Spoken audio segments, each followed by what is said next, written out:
Hello, everyone. My name is Ugo Dre, and welcome to Talknomics, where we discuss business, finance, and the economy at large. We do this unfiltered. The whole idea is to break down topical issues in the economy affecting Nigerians, right here in Nigeria, and of course, in diaspora. And as usual, I have with me a very important guest, someone who is going to help break down some of the naughty issues we talk about regularly in the Nigerian economy. How do we move this country forward?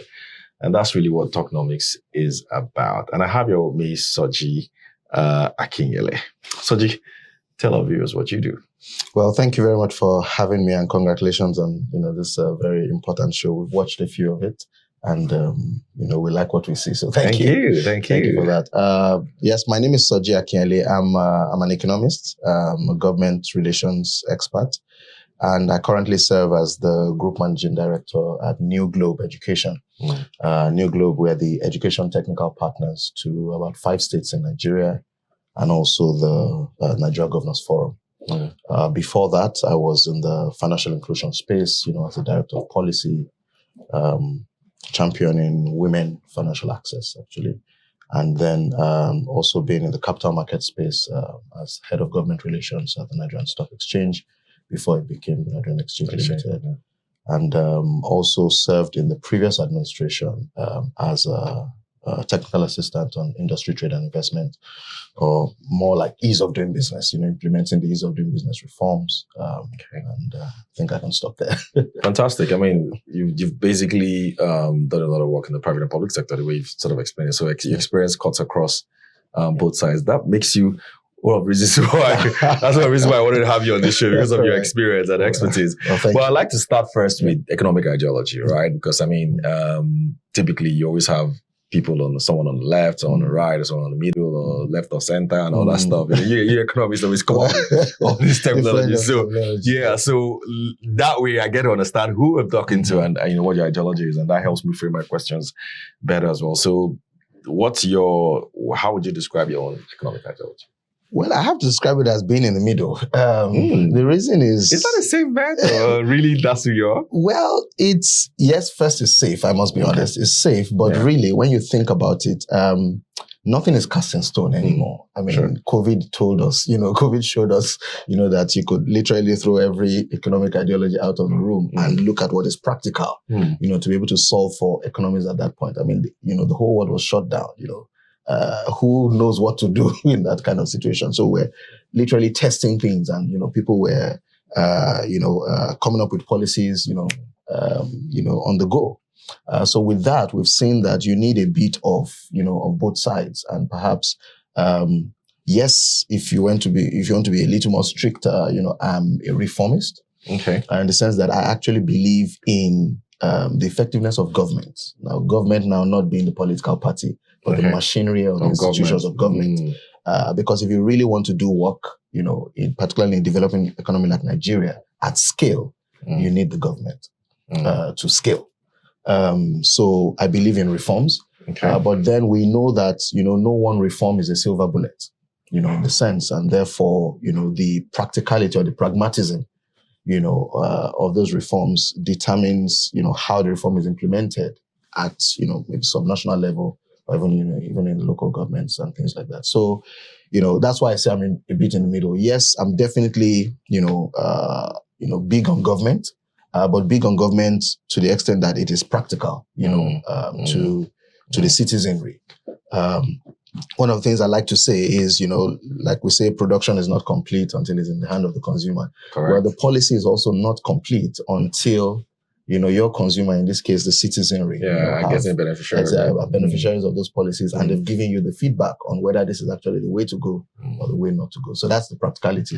But do you think maybe perhaps this is probably is maybe construed as some kind of safe bet for African countries, whereas in the West, they don't really believe in being in the center. So you want to have people who are fully pro-government from an economic policy point of view. So pro-government guys probably want higher taxes, want a lot more government influence in the economy. Whereas of course, the conservatives or the ones on the right, as they try to describe it, just want, businesses to essentially drive, the economy.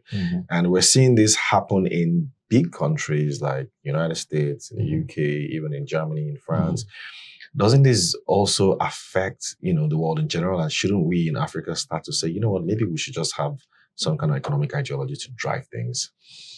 Well, if you want to define the economic ideology of Africa, then it has to be something that looks at the values of the family.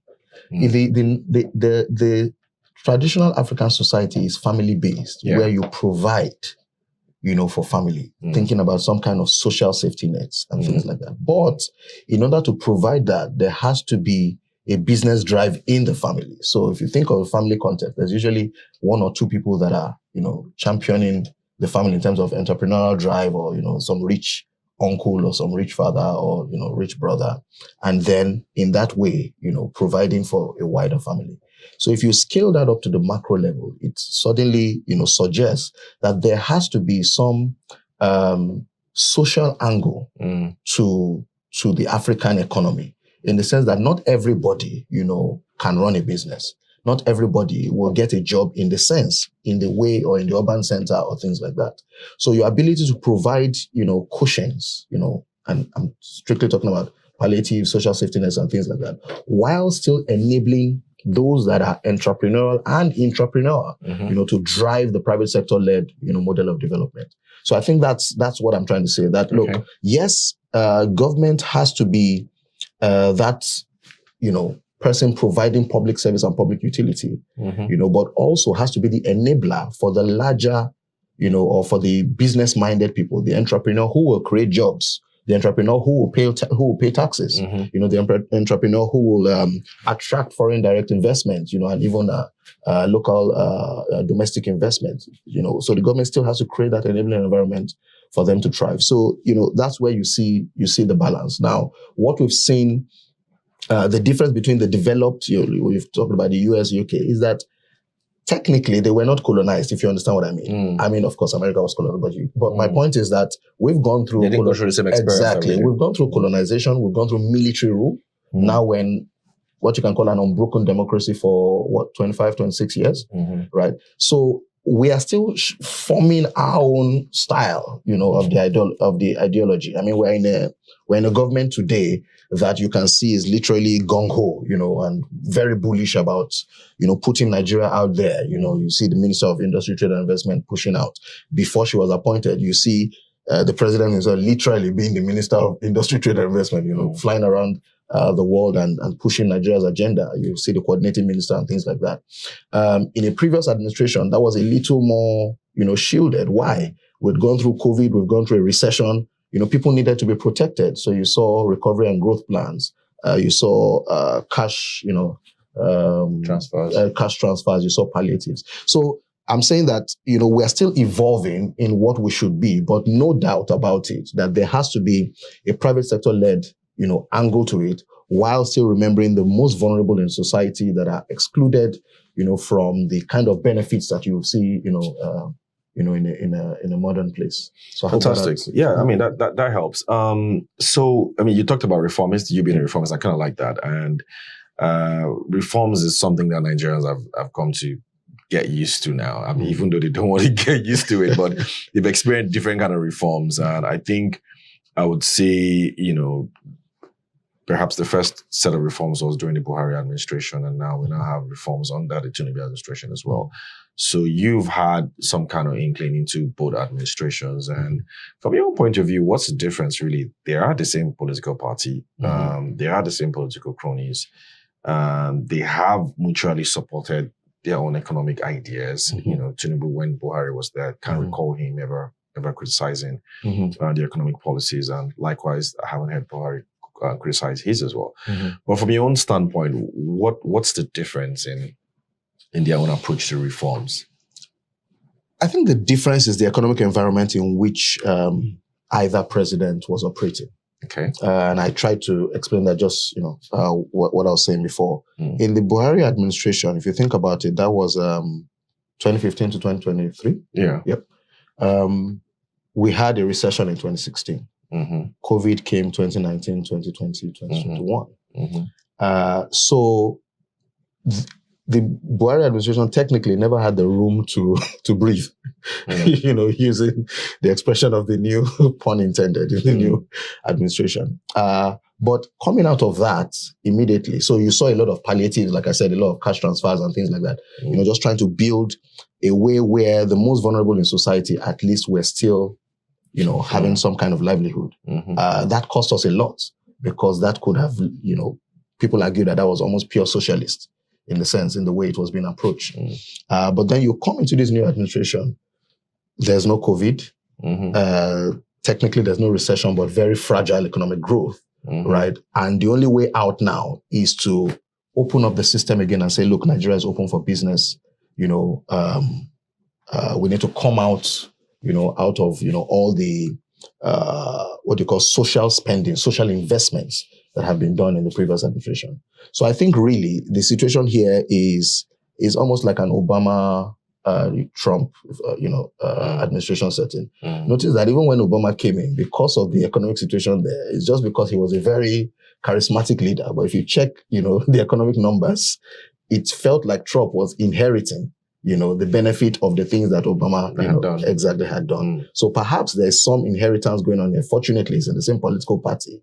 So, they can agree on who takes the credit and who doesn't take the credit. We'll leave that to them. But I think the real issue was that the economic environment was different. And therefore, the ideology or the approach of either president definitely had to be different as well. I mean, but apart from COVID, so let's track back. So 2015, 2016, I think it was the period of low oil prices, initial low oil prices that I guess couldn't fund faced the Buhari administration. And, maybe a little similar on that Tinubu administration, even though we've already lived through a period of low oil, crude oil prices. But one of the things that people often talk about is the heterodox policy, form of policy of the Buhari administration, where they were looking for homegrown economic ideology compared to, maybe now. I mean, looking back now, people always say hindsight is 2020. But looking back now, did you think there were perhaps maybe missteps in the way some of those policies were implemented? Did they perhaps misread economic ideology? I mean, I've heard a few of them. I've spoken to a few of them, and they told me, look, IMF policies can't always work, and blah, blah, blah, blah. You can't always implement Western policies in Nigeria. Look at China, look at Japan. Some of these countries have had to implement their own homegrown policies, and perhaps that was the reason why they implemented the kind of policies they did at the time. But in hindsight, do you think perhaps maybe they made a huge mistake? Mistake is a very absolute word, so I won't say that. What I would say instead is that with the benefit of the evidence that they had at the time, it appears that those were the decisions they had to take. Right now, the challenge with implementing policy, like you said, hindsight is 2020, is that you only see the outcome after you've actually implemented, and then if the outcome is not in the way, that you adjust again. You keep adjusting. I remember His Excellency the Vice President, Professor Shibajo, then used to say something about fixing the car, while it's running. That's, if you think about it from a mechanics workshop, they literally have to ground the car to fix it. But you are fixing an engine while it's running. That's not the easiest of things to do. So I would like to balance, if you like, the commentary, around what that administration did versus what this one is doing, by saying that the economic environment was totally different.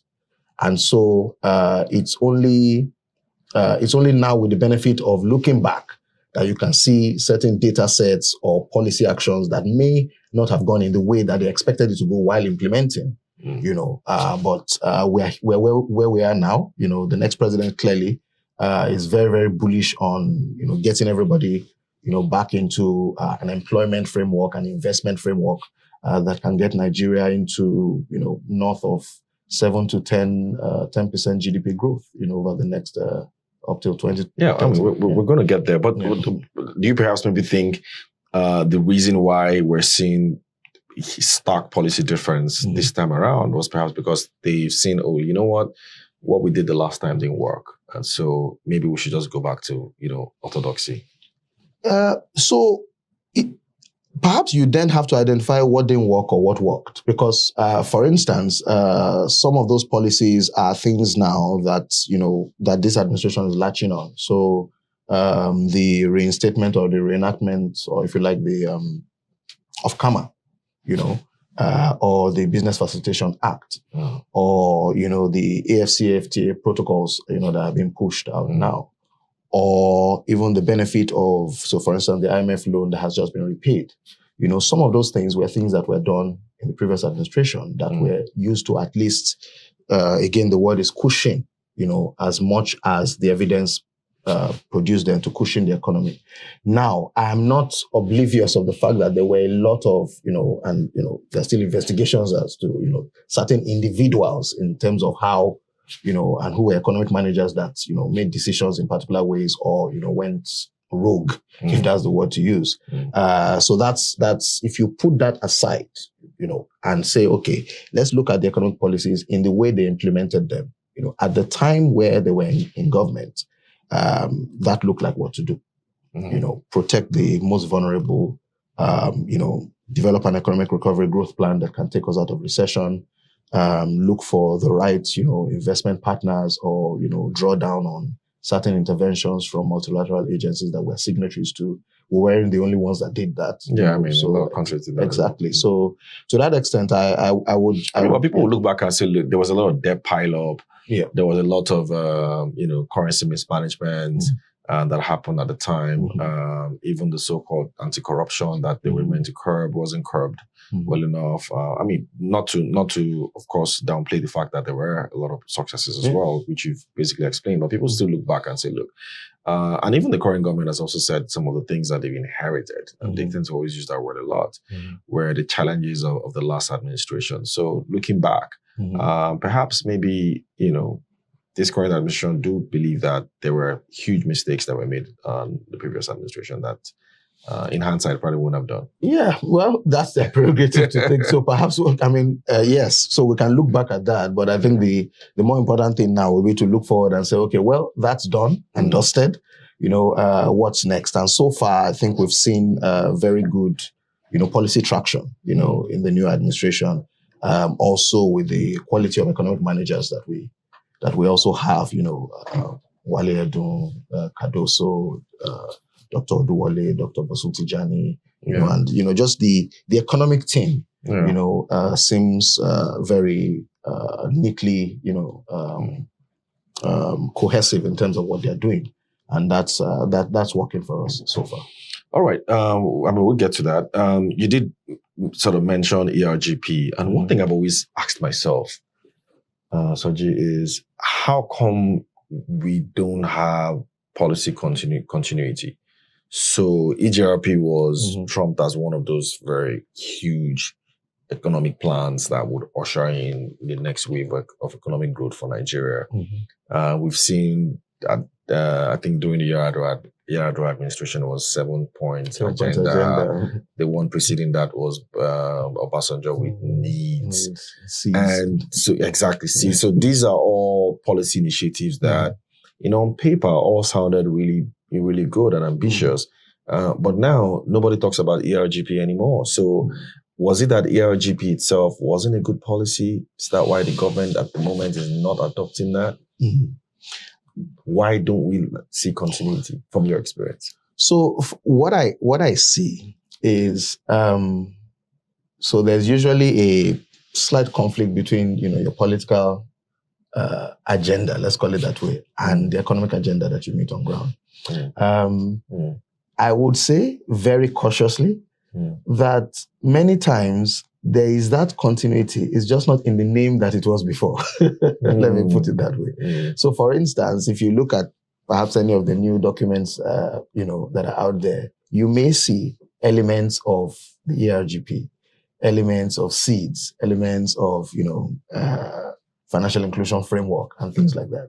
Because those policies actually were developed at the time based on data sets and based on the projections that the political leader or the economic managers at that point were saying, okay, this is what we're projecting towards. So today we're projecting towards a $1 trillion economy by 2030.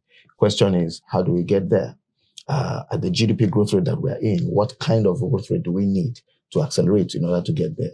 If you look at that, that projection, or if you look at the kind of policies that will be required to get there, you may just, if you just compare notes, you may actually just see. So I'm trying to say that many times, the political leaders, of course, want to, rightly so, want to take credit for the new initiative, for the new direction. But it doesn't mean that they totally jettison, everything that has come before. They may just, brand it in a new name, adjust a few things here and there, bring in, of course, based on new evidence as well, things should be adjusted for. So I'm just saying that, So for the current administration, what's their own called? Does it have a name, or is it Hope? It's Hope. So the Project Hope. So you've heard that already. So that's health, education. And so that exists. And then the question is, if it is Hope, what is the implementation, framework, towards that? So clearly he's going through his cabinet, his economic managers, so the Ministry of Health, Ministry of Education, you're going through industry, trade and investment, and then you have a coordinating minister, to do those things. Those people literally have to first, review what existed, understand, like you've said, mistakes, changes, challenges that were not solved, and then improve on that. But in improving on that, they would definitely want to call it, something that works for them and puts them, on the Hall of Fame. I guess it's all part of it's part of the some kind of legacy. Yes, definitely. Politically. Definitely. Okay, so talking about economic growth, I mean, the president wants a $1 trillion economy by 2030. And I think that kind of underpins a lot of the things that we're seeing, whether it's through infrastructure growth or even through monetary policy reforms and fiscal policy reforms as well. Do you genuinely think that based on what you're seeing now, we can hit $1 trillion?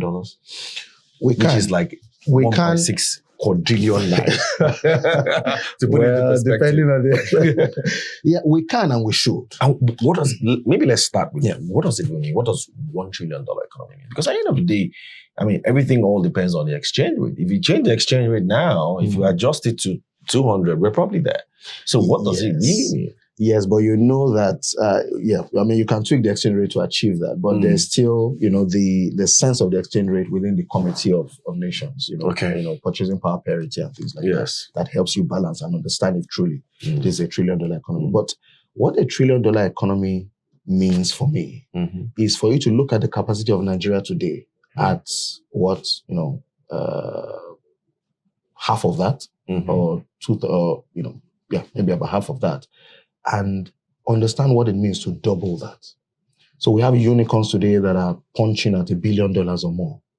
We have a stock market that used to be at about $120 million, but now is way lower than that. The quality of companies that can list on $1 trillion economy, the development class, the income class that we move into in terms of development categorizations or even investment categorizations. There are so many opportunities that come up with a $1 trillion economy. Suddenly, we don't just become the largest economy in Africa, but we then begin to punch around, even in, not even frontier markets anymore. Now going core into emerging economies, because now Nigeria technically, by investment classifications, is still in a frontier market because of the kind of fundamentals that we have. So we should be pushing, in that range of emerging economies. $1 trillion economy will unlock a lot for this country. A lot for this country. How do we get there? So getting there really is part of what's going on in terms of, opening yourself up, while some other countries may be trying to, shut that down now, but opening yourself up for investments, making yourself more attractive, solving your internal domestic issues and creating an enabling environment, for not just domestic businesses, but also, international businesses to thrive and to come back in for those, that may have exited, or understanding why those exited and solving for those problems so that, those kinds of things don't happen again. And then there's the capital market itself, that really, really needs to be shored up. So banking capitalization, listing of these unicorns and things like that. An entire tech wave that is absent on the domestic capital market that needs to go in there.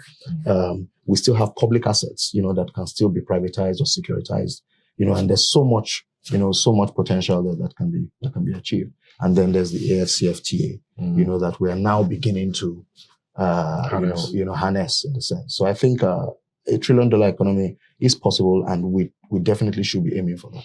I mean, we've seen this happening in other countries.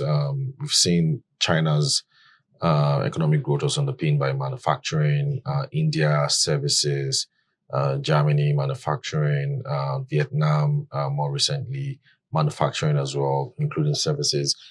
For Nigeria, what is it going to be? People have said, look, manufacturing and driving economic growth here is, highly unlikely. Sitting right here, the last episode I had was Dr. Moda Yusuf, and he clearly said, look, he doesn't see manufacturing as that driver.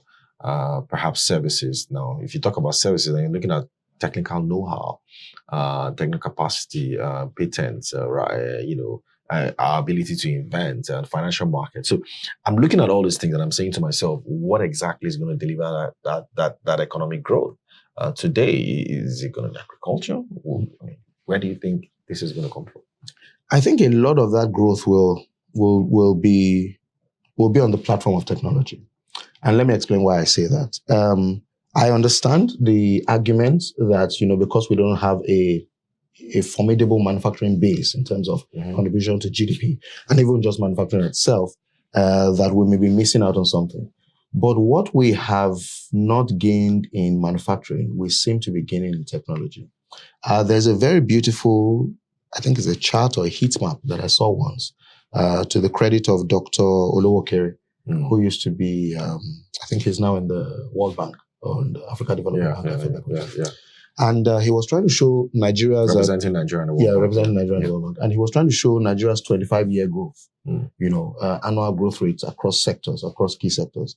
And at the end of the chart, so I'm just paraphrasing now, he was trying to show how fast each sector has outrun the average, economic growth. And when we ranked it, in his chart, the technology space, what you call ICT sector and all that, for 19 out of 25 years, had outpaced average economic growth. Of course, we all know that we tell ourselves that telecoms is the fastest growing. Yeah. But what we don't see in that is that it's not so much of the technology that is outpacing, it's every single other sector that is leveraging that technology. Fintech, edutech, creative tech, agri-tech, insure-tech, whatever thing you can tech, because now we are a predominantly service economy. Yeah. And that service is really riding on technology. So I'm saying that perhaps this is our path to leapfrogging, and it's worth investigating and, researching to see if perhaps just anything as a service, anything as a tech service, perhaps can push us into that space. I mean, look at what just fintech alone, has exposed us to, from payment systems to international gateways and all of that. That's just fintech. So imagine if, we truly did that with agri-tech. Look at the creative economy and how much is coming out of that now. Medical technology as well, health tech, and see how we're driving. But how do we quantify these things? I mean, even looking at GDP numbers, they don't seem to be that sizable. Today, agri still remains the dominant subsector GDP-wise. Trade is still the dominant subsector GDP-wise. Telecoms, yes, probably amongst the top 5.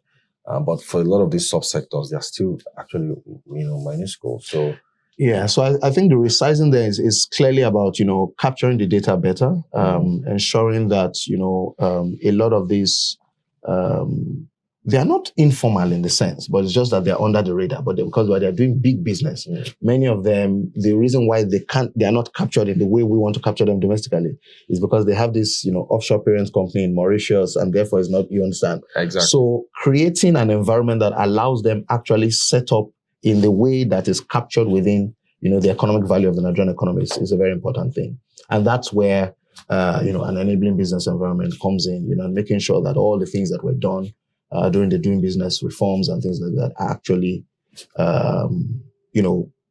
reinforced, if that's the word to use, because some of them we're going to talk about the ease of doing business at some point. But I'm curious to also get your view on the difference between, formal and informal market. I think I belong to the school of thought that would always say, look, I think the market Nigeria is too informal.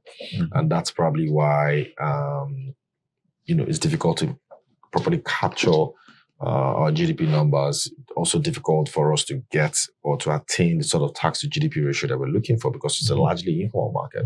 And so you've played in this ease of doing business, sector for a while. From your own experience, how do you think we move from maybe this level of informal, market of about 50% according to the MBS to something less than that? And by the way, MBS also says, most of the jobs we create today in Nigeria are basically informal jobs, about 90%. So how do we decouple from that and go to an economy that is a lot more formal so that capital formation can be a lot better? Yes, I think two things have to happen. One is a little tricky, because then it involves us actually thinking through our definition of informal economy, in the sense that if this is the Nigeria that we know, and that, in a 2-bedroom apartment, somebody can have 4 staff, but is punching at revenue lines that you're wondering, is that still informal?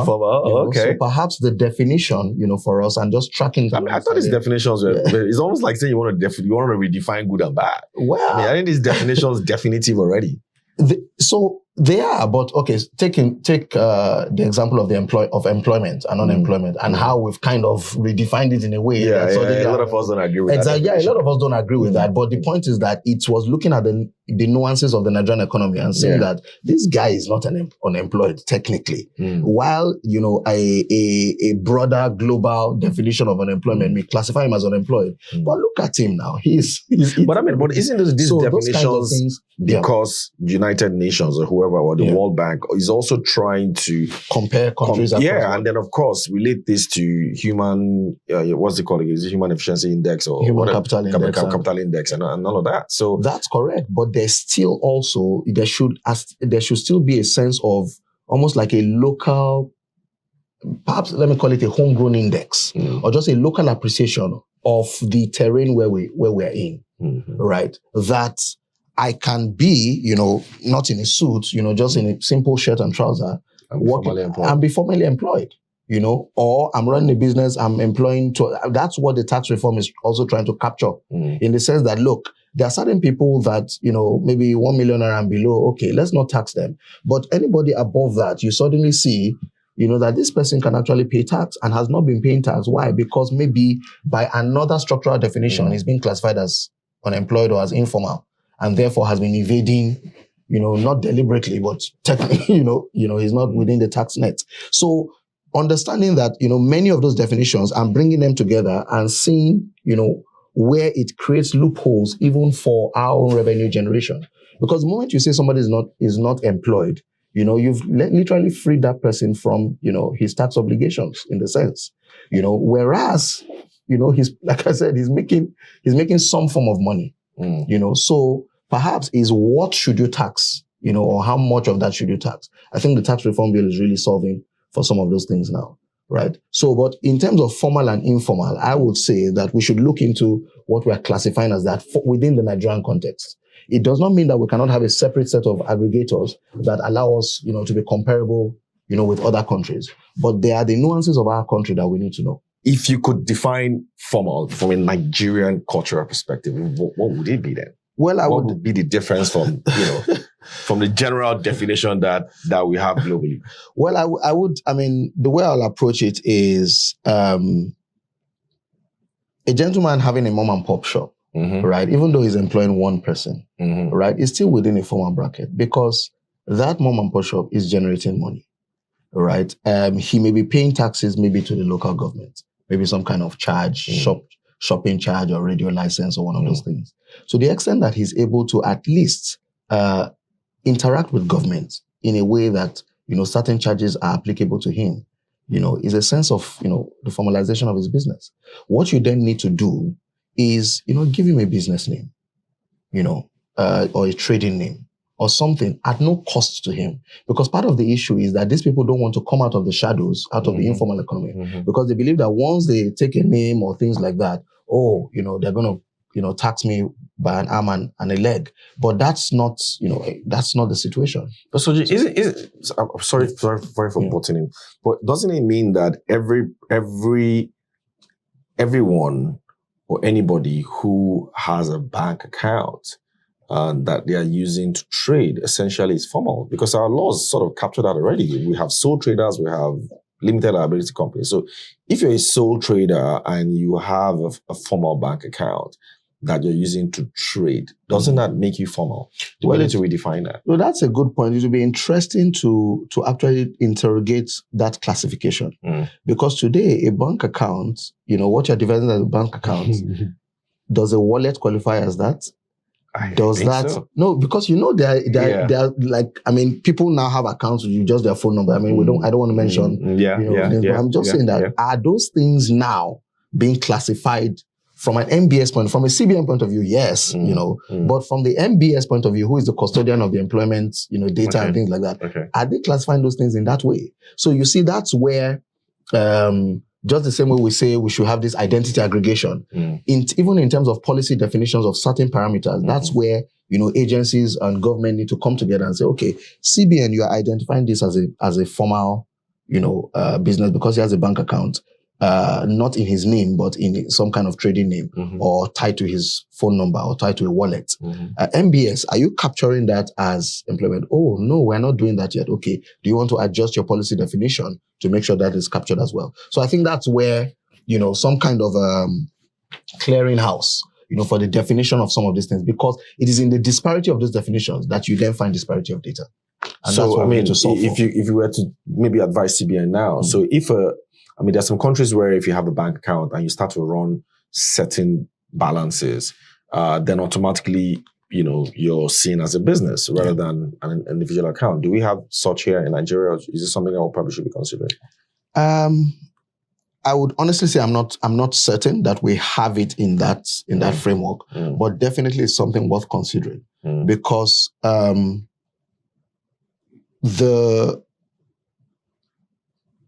the bank account today, anybody that has a bank account, chances are that person, via the CBN framework and the banking framework, has the highest level of identification that any other Nigerian, highest level of identification in the Nigerian space. Because to get that, the KYC requirements, you probably need a NIN, you need a license, you need your home address. All those things already make you identified in the banking structure. But is the MBS interacting with that data?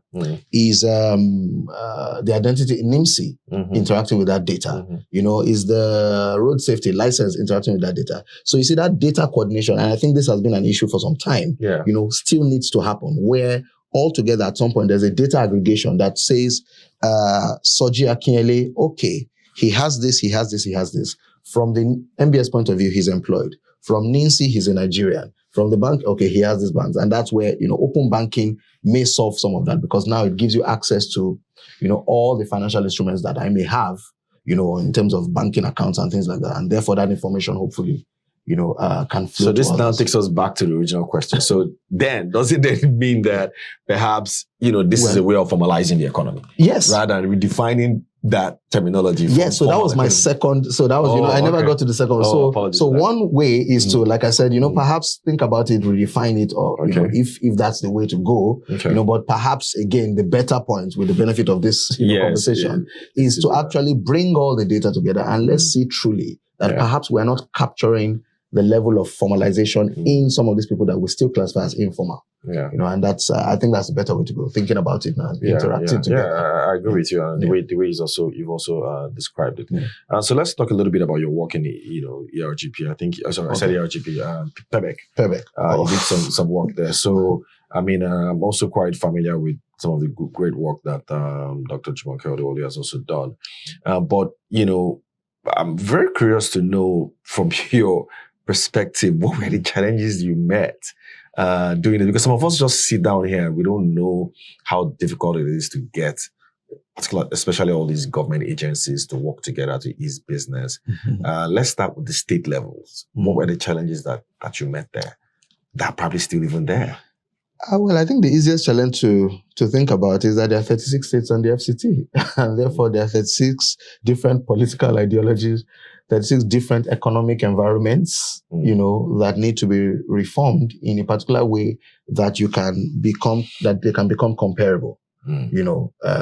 Because there's a national framework then for the ease of doing business, but there's also the subnational framework, which takes, paying taxes, setting up business, having a judicial system, and trading within borders. That means how interstate trade and things like that. So just being able to ensure that every state first appreciated what was being done, that this wasn't, the federal bringing its might on you and just breathing down your neck to do something. No, is that it is to the benefit of your state to have this environment. Why? When you think of business today, business is not done in Nigeria. It's done in a state, if you understand what I mean. Because the composition of Nigeria are those states.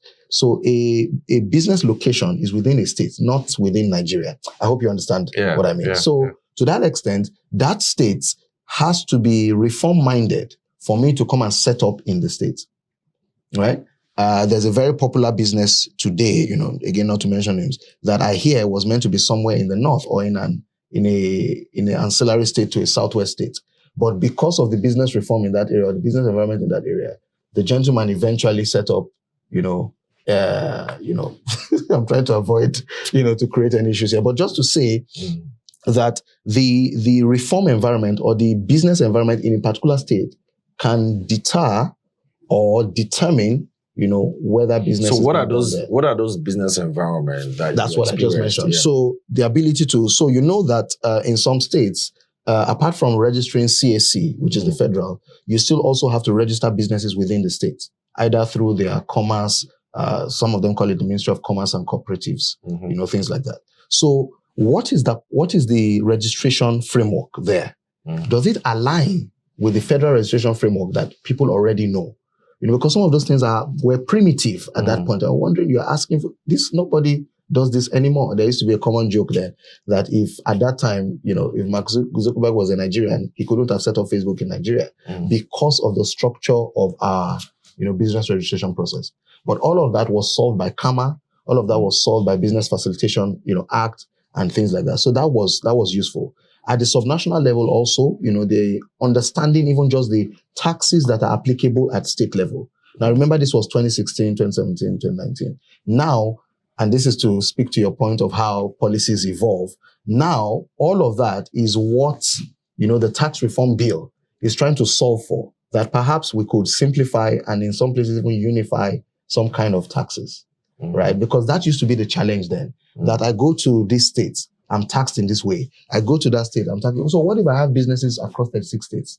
My compliance officers will literally be having a fit every day, and we used to see things like that. So that's what we're trying to solve for, in the states. Now, of course, you hit some roadblocks because a state will tell you, take, for example, the right of way charges. A state will tell you, well, this state can afford to give it free because they already generate revenue from other things. But this is all I have in my state. And you are telling me now to free it up so that somebody can, put a fiber optic cable or something across board. So understanding the different, economic nuances and bringing everybody to the table to say that, look, this is in the best interest, not just of your state, but also of our country. That by lowering some of these charges, it's a demand and supply thing. You drop the price, you get more supply of foreign investment, businesses coming in so that people can actually do business. So by getting them to the table and saying that this is to your benefit, setting up subnational ease of doing business agencies. So a state ease of doing business agency, most of the states had that at that point. And then incentivizing them. So at some point there was I believe it was the SEBA program, which was almost like for you to access a particular type of funding, intervention fund, right? You must have, complied with certain, of these ease of doing business parameters. And then there's the natural competition that states have. States are very competitive. Once you start ranking them, and one state is up and, a neighboring state is down, they're like, no, what happened here? Come and solve it in my state. So that's, healthy competition in this case. So healthy competition also helped that. All right. Some people have also talked about things like, still under ease of doing business, business laws, regulations within states, issues with government agencies like customs, like the police. What sort of challenges did you guys encounter in trying to solve that aspect of ease of doing business? Because for a lot of companies, they're familiar with state issues with things around registration. They find you will get around it, but these ones are the ones that really bother them the most. Yeah, I think were you guys able to solve it? Yes, a number of them, and to the credit of, I have to say on record, to the Honorable Minister of Industry, Trade and Investment right now, Dr. Jumoke Oduwole, because she was the coordinator of the Presidential Enabling Business Environment Council, chaired by, of course, His Excellency the Vice President, and a lot of that was, to her credit, in the sense that while we were implementing what you can call a doing business framework. And this speaks to that point I was trying to make, that yes, there's a comparative one globally, what you call the doing business rankings. But we then had to think within the Nigerian environment, what are the challenges, what are the doing business challenges that perhaps other, countries are not facing, but we in Nigeria, we face. Yeah. So an example is, one of the indicators was trading without borders, which is talking about exports and international trade. But we then realized that even trading within borders is an issue. In the sense that, getting tomatoes from the north down to Lagos, and the amount of roadblocks you have to go through, or roadblocks just from mile 2 there all the way to the semi border. There was a time somebody counted, I think there was about 21 roadblocks just to get within the same state. Yeah. So those are some of the things we encountered and had to solve for by workshopping, But is this solved now? Are those things solved? Well, at the time where we did this, a lot of that was suppressed, because we really, went at it and showing them that, look, this is detrimental to the business environment. What are you really trying to achieve? Because those roadblocks are not there for fun, right? Well, they're not there for fun. What are you really trying to achieve? You're trying to, stop smuggling. You're trying to check, illicit, goods coming in and things like that. Okay, fine. Is there a better way to do this? Can, agencies come together and have some kind of, MOU or agreement where there's intelligence, exchange of information.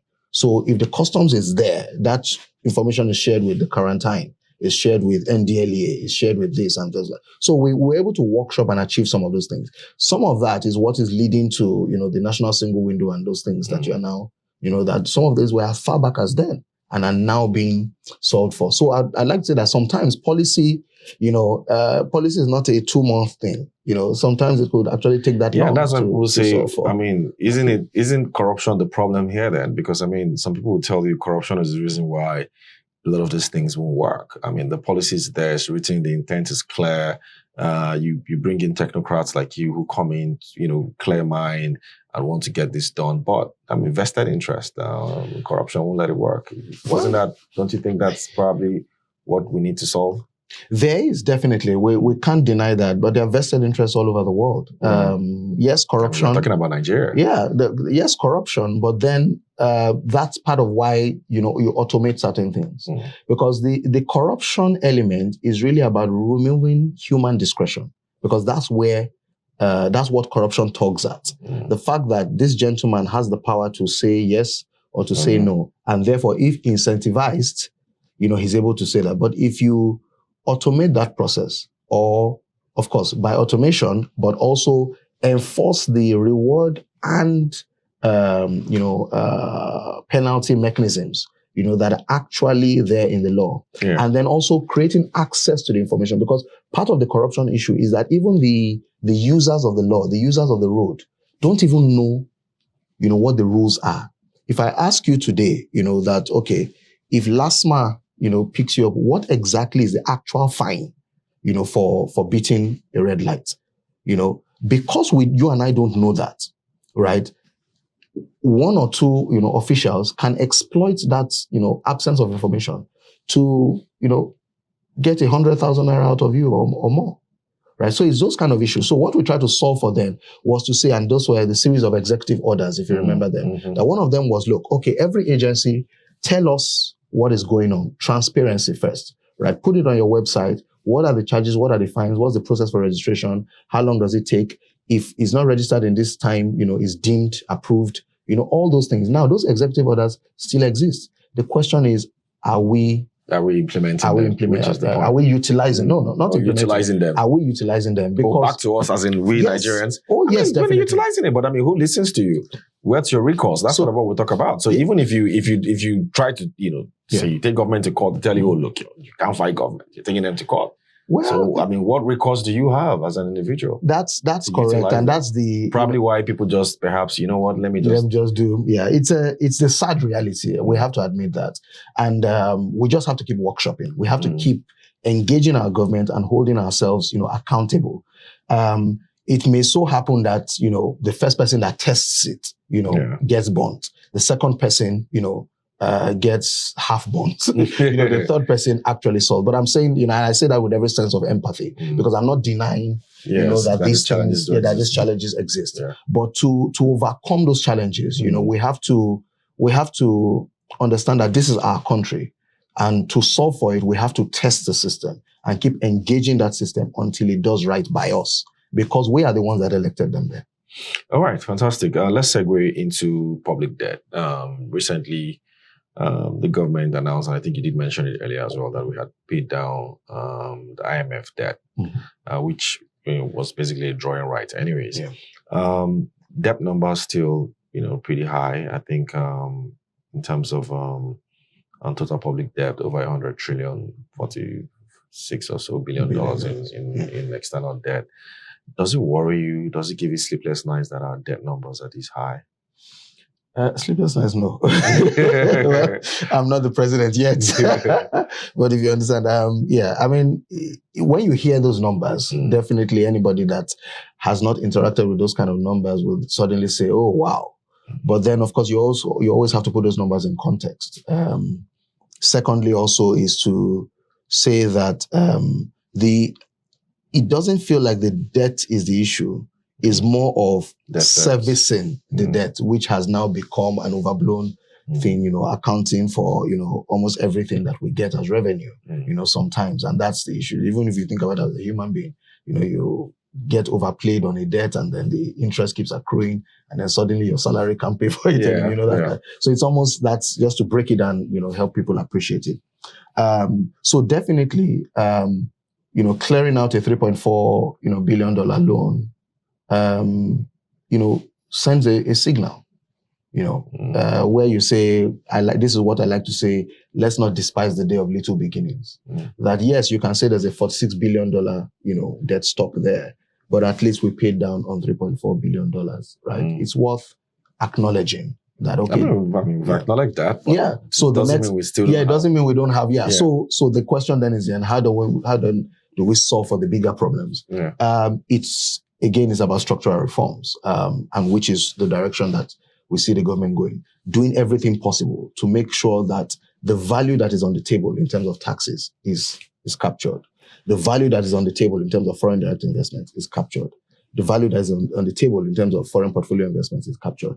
One part that I think that we're still lagging on, and this has been almost like an age-long issue, is the fact that we have a lot of public assets, or if you like, public enterprises, state-owned enterprises, that we can draw on, in terms of value. Care to name some of them? Well, today we're still expecting the listing of the NNPC. Just if we take the Aramco story as an example and just even slash that by half or by a quarter, that's the kind of value we can get from a transparent listed NNPC. In terms of investments. But aside NNPC, what other government entities has value? We have, even though some people still punch hole in NNPC's value. But I'm just saying. We have airports. We have airports. We have new things that we can do. We have roads. We have bridges. That don't have to be built by us. We have. Do you think we should list refineries? NLNG? Well, I mean, the question is that if because you're listing NNPC, then why not list NLNG then? Yeah, I mean, it's worth considering. I have no objections. Let me put it that way. But clearly, of course, somebody has to make the business case and the investment case for that. Versus what is the usual argument, which is the national pride and national asset and things like that. So if you're able to balance, somebody is able to make a proper investment case for the listing of NLNG, I don't think that's, from where I see it, I don't have any objections. Is there any research that maybe perhaps you've done or that you've come across, or any ballpark number that you have that we can perhaps get from listing, from privatization? How much? $100 million, $50 billion? Any research? It could be. Because people talk about this sometimes, and I'm like, okay, so what's the value? You are correct. I mean, it could be north of that. Let me. The way people talk about it, and I think the greatest proponent of this for me, is Dr. Ayo Teriba. He talks about, look, the Bureau of Public Enterprises has pipelines of assets. We have buildings, national buildings in Lagos that could be converted to hotels, sold off, and things like that. We have the National Arts Theatre, for instance, that now the banks have, done something with. It would be nice to see that as a model, of a proof of concept of how, privatizing or, converting this, can yield revenue. So I think the closest example is the Aramco example, where you say, okay, what did Saudi Aramco get by listing or by selling, an offer for sale for about 3% of its, of its national oil, stake? Now, translate that into Nigeria. What do you think we can get? What do you think our stock market capitalization will be just based on that? By the way, know that, all the debts, domestic debt and all of that are listed on the exchange. Yeah. So, but that's just a debt side. We are saying that we are not tapping into the equity side, of our investment case, which definitely can generate almost as equal as the debt itself. And so that's, for us, that's where, and, that's really just calling out the, if you like. All right, let's switch into, monetary policy. I guess that's also one of the things that has really changed compared to previous governments. You have a CBN now that is returned to orthodoxy. We've seen FX reforms. We've also seen hawkish monetary policy stand. It would be interesting to get your views on some of those reforms. We didn't see this level of FX reforms in the previous administration, which you also helped to a large extent. Now you're also, I guess, quite close to some of the guys in the current administration as well. Oh, not really. Oh, okay. Okay. No, maybe I misread the close. But from the monetary policy reforms that you've seen, which aspect of it excites you, and which one perhaps gives you chills? Well, I think you are even closer to that than I am. I mean, nairametrics clearly it doesn't. We have the data. Exactly. You have the data. Your opinion will be interesting. Yeah. What I like is, and I was explaining this to someone. Yes, the jury is out, and there are different conversations as to the FX rate and things like that. But I think that what we should acknowledge is the level of stability that we're beginning to see, and the closure of that arbitrage gap. Correct. Which is an important thing. Yeah, that's the arbitrage between the parallel and the and the official. That's a very, very important thing, and that's useful to note. If we're able to keep that, yes, high, in terms of the FX conversion, but stable, because stability, is the I say that very cautiously, but stability is what we really want to see first. That so that a businessman can plan on a 3-year plan, a 5-year plan, that, okay, this is what the FX rate will look like, and therefore I can make certain investment judgments that will not, wipe out, in the next week, which is what we were seeing, at the time. So I think that stability is welcome. We've seen a number of, investment documents, credit rating agencies, welcoming that stability. So that's fair. I like the, going back to inflation targeting, and attacking that. We're not there yet. Do you think they can achieve the inflation targets that they've set this year? Well, I think let's keep looking at it, right? I want to know, what do you think? Let's keep looking at it with the level of information that we have out there. it will be nice to see, if we can just bring. I mean, IMF said recently that that they could see about 22, 21. Yeah. Government is saying 15%. 15%. 15 is. I like, it's bullish. Let me put it that achievable? Way. Is it achievable? Maybe not. Maybe not in 2025. I mean, we are 5 months out right now. Maybe not in 2025, unless there's something, there's some very strong, reform angle that they want to bring out. The challenge with that is that because going that steep, is a shock to the system. Yeah. And the question is who is going to suffer for that, and how is that balance? So I would rather think of a 15% as 15% average, which means that you are consistently declining all through the year. You understand? Because that's the way to get to 15% average. Perhaps, late 2026, is a safer thing because that 15% has to be anchored on FX stability. Yeah. So if we can sustain FX stability, then we can begin to see, those prices, inflation begin to trend down in the way that they want to do that. Because now, reserves are, again, rising, stable, FX, stable. So the next thing is inflation. All right. So we're almost out of time, but I want to get your views on AFCFTA. That has been one of the, key policy mandate, for most African countries. We've also seen, it appears we're in a new global world order where we're seeing a lot of trading blocks. So it appears maybe Africa was even good that we started this a few years ago. But AFCFTA hasn't really taken off. And I've had people here as well and I asked, look, what do we need to do to get it off the ground? And how can Nigeria benefit from it? I mean, you have businesses saying, look, you guys talk about AFCFTA all the time. When is it going to happen? I think it's now beginning to happen. Let me put it that way. I mean, we saw, the digital protocols and we now becoming digital champions and all of that. I think that if Nigeria has to literally take the bull by the horns and own it, for other, the other 53 or 50 odd African countries to come behind it. The big countries, because, Africa has a lot of fringe countries, right? The big countries literally have to own this. And in the case of Nigeria, we have to own it and say, because we will be one of the greatest beneficiaries of it. Across the West Africa corridor, nobody trades as actively as Nigerians in a sense.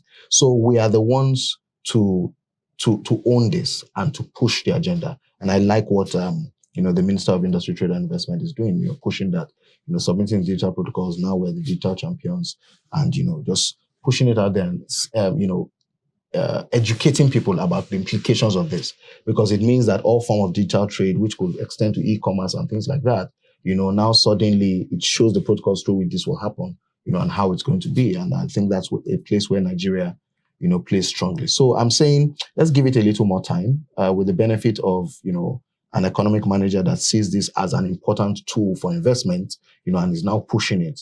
Let's see what happens, by the end of the year. Okay, there's a lot of people these days look to Burkina Faso for some reason as perhaps maybe what, governance or maybe what, sincere governance can look like. You see that a lot on social media, and whether it's by hook or by crook, whether people are misconstruing things or not, it's a different matter, whether they actually discern the data. But, impressions do matter, and it appears maybe perhaps the young man there has made an impression on a lot of people in terms of how maybe, you can engineer economic, development. Are there any things that, from you reading at this from outside, you say, okay, you know what, maybe there's one or two things you can learn here, even if that's not the style of government that we all aspire for Nigeria. But is there anything that you see from that space that, perhaps maybe we can learn from, or we can or you're watching? Well, each to his own, let me put it that way. And let me put this in context, because you've talked about, the social media, wave that he's riding on. The average Nigerian is 18 years old. None of them saw a civil war. So nobody really understands the implications of, and none of them actually experienced military rule. Think about it. Yeah. So the closest we've seen was the unfortunate incident at NSAS. But nobody really experienced military rule. Yeah. I think that if they did, some of those comments may be a little more balanced. And I think that's. But I'm not speaking to maybe the seemingly perhaps good things that he's doing. You're seeing roads being built. You're seeing them capture it on camera. You're seeing all sorts of things in terms of perhaps trying to increase the number of kilometers of roads he has in his country. So there are things that perhaps because we're doing probably similar here, not even more. So why are we not appreciating the ones that we're doing here? Yeah, no, ours is deeper. It's a trust deficit that we are trying to come out of. But what I'm trying to say... So is that the learning point then? Yeah, perhaps that's the learning point. But what you are saying is we built roads during the military era. Yeah. The National Theatre was built during the military era. The bridges, you see, the airport was built during the military era. Okay, should we go back? So I'm just saying that it's not, let's be careful. The kind of comparatives that we make, and understand that I would prefer a country where, I'm able to express my views. Yeah. I'm able to move in and out and, without fear of what may happen. I back to my economic ideology, I really believe in the democratic process that Nigeria is in. And the fact that this is now 26 years unbroken, for me, it's an important thing that we shouldn't lose. And not just 26 years of transitions from ruling party to opposition to... So we've done, the interplay. I won't exchange that for anything. So Burkina Faso should never be an example for young people in Nigeria here. No, it shouldn't. Yeah. So last thing, what message do you have for a lot of young Nigerians who are looking up to you and looking up to, those of us that are a lot more experienced? Where do they go from here? You've seen a lot of them jackpot, you've seen a lot of them, disgruntled, perhaps not getting the sort of jobs they want or the sort of remuneration that they want. Some of us have lived through this, and it's just that sometimes, like you said, when you're 18 now, you probably didn't know a lot of what happened before. But what sort of message do you have for them if they're watching? I think the message is keep hope alive, do what you need to do, do hard work, do good work, wherever you find yourself. So I'm not going to prescribe whether you japa or you japada, all right? But I'm saying just do right by yourself. All right. I think that's the most important thing because people forget, not people forget, but it's easy to ascribe all our issues to an external person or a leader. All right. But all those things start from our own personal sense of leadership.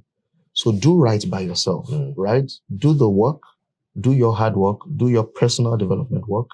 Yes, we can argue that the society is not, as empowering as it should be. But we see people that were not empowered by the society as well and are thriving, right? Or at least are doing good work. So why don't you join that movement and do good work? Look at the creative economy. Look at the tech. They weren't really empowered by the society, but what they are doing this. So let's,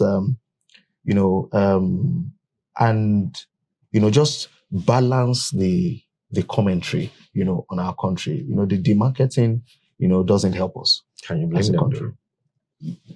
I mean, we see this happen even in the US currently today. Donald Trump's people that don't like Donald Trump, I mean, always tell you they want to leave. They want to leave America. So, I mean, isn't that just naturally how people react when they're not happy? To vent. And fair enough. I don't dispute that, of course. And that's the beauty of a democracy. There's that freedom of expression. But I'm saying that no matter how people talk about Donald Trump and all of that, you can feel the tangible patriotism of the American for America, not for Donald Trump. Nigerians are, aren't they? Yes, they are. But the way we express it, seems to be exactly. It's not that the sentiments are not there, but I'm saying that if we have a lot more, almost like a movement that can balance out some of these things, I think it will be useful for us. I think it will be useful for us. I'm not discounting anybody's sentiments and what they've gone through because people are going through a lot. But let's do right by ourselves. Let's do as much hard work and good work as we can do. Let's keep hope alive, and this will turn for our favor. All right. Thank you very much, Soji, for being on Talknomics. Hope that we can have you here again for one of our other podcasts. Well, thank you very much for having me. And I'll be happy to be invited again. Thank you so much. Thank you.